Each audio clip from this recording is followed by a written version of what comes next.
My dear Wormwood, it is a little bit disappointing to expect a detailed report on your work and to receive instead such a vague rhapsody as your last letter. You say you are delirious with joy because the European humans have started another of their wars. I see very well what has happened to you. You are not delirious, you are only drunk.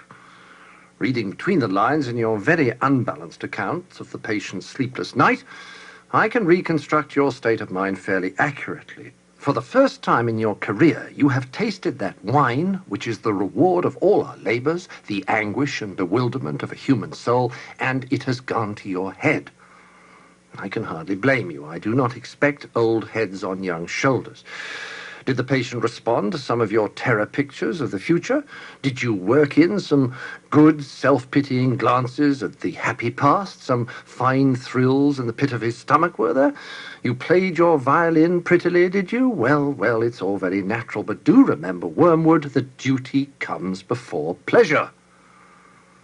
If any present self-indulgence on your part leads to the ultimate loss of the prey, you will be left eternally thirsting for that draught of which you are now so much enjoying your first sip. If, on the other hand, by steady and cool-headed application here and now, you can finally secure his soul, then he will be yours forever. A brimful living chalice of despair and horror and astonishment which you can raise to your lips as often as you please. So, do not allow any temporary excitement to distract you from the real business of undermining faith and preventing the formation of virtues. Give me without fail in your next letter a full account of the patient's reactions to the war, so that we can consider whether you are likely to do more good by making him an extreme patriot or an ardent pacifist. There are all sorts of possibilities. In the meantime, I must warn you not to hope too much from a war. Of course a war is entertaining. The immediate fear and suffering of the humans is a legitimate and pleasing refreshment for our myriads of toiling workers. But what permanent good does it do us, unless we make use of it for bringing souls to our Father below? When I see the temporal suffering of humans who finally escape us, I feel as if I had been allowed to taste the first course of a rich banquet and then denied the rest. It is worse than not to have tasted it at all.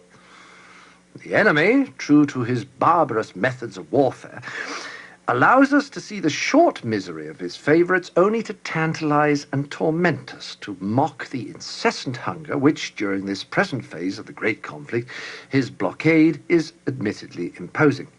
Let us therefore think rather how to use than how to enjoy this European war, for it has certain tendencies inherent in it which are in themselves by no means in our favor.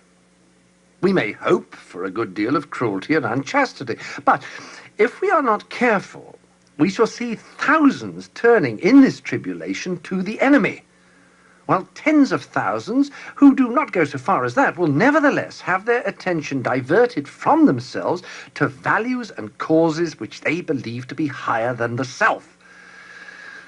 I know that the enemy disapproves many of these causes, but that is where he is so unfair. He often makes prizes of humans who have given their lives for causes he thinks bad on the monstrously sophistical ground that the humans thought them good and were following the best they knew.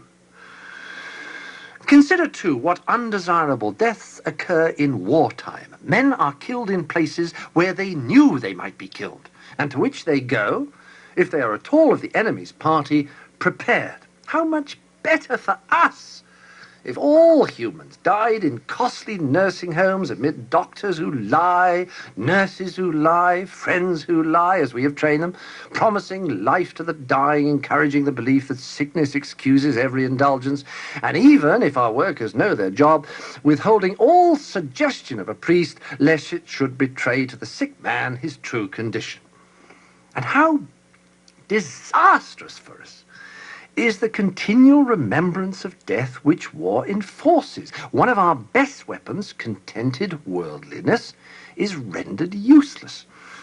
In wartime, not even a human can believe he is going to live forever. I know that Scabtree and others are seen in wars a great opportunity for attacks on faith, but I think that view was exaggerated. The enemy's human partisans have all been plainly told by him that suffering is an essential part of what he calls redemption, so that a faith which is destroyed by a war or a pestilence cannot really have been worth the trouble of destroying. I'm speaking now of diffused suffering over a long period such as the war will produce. Of course, at the precise moment of terror, bereavement, or physical pain, you may catch your man when his reason is temporarily suspended. But even then, if he applies to enemy headquarters, I have found that the post is nearly always defended. Your affectionate uncle, Screwtape.